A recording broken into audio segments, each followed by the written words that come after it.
شدن باز یک حالت کشتار امسر با دست شفر خبر داد. ساکن 40 ساله وحدت شب 24 میون امسر 32 سالش را در جریان مناقشه اولوی 2 ضربه کورد زده کشته است. بنا به گزارش مرکز مطبوعات وزارت کارهای داخلی تاجیکستان، هنگام گذراندن چاره‌بینی‌های اپراتیوی جستجویی از جانب کارمندان میلیسیا، مرد 40 ساله ساکن شهر وحدت با گمان صادر نمودن جنایت آدمکشی دستگیر کرده شد. نامبرده صحنه 24 میون سال 2022 تخمین ساعت 21:40 دقیقه در حوالی استقامتیش از سبب مناقشه اویلوی با همسرش زن 32 ساله ساکن شهر مذکور جنگ و جنجال کرده با کار 2 مرتبه به قفس سینه و کتف چپش زده است.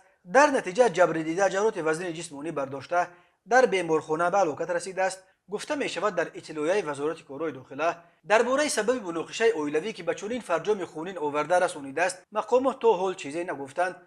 از روی این حادثه تفتیشات ادامه دارد. به مرد بر اساس ماده 104 کودکس جنایتی تاجیکستان تا 15 سال زندان تهدید میکند. وقتهای آخر از تاجیکستان درباره کشتار یا قصد کشتار خویشاوندان نزدیک از جمله قتل همسران از دست شوهران گزارش‌ها زیاد به دست میرسند.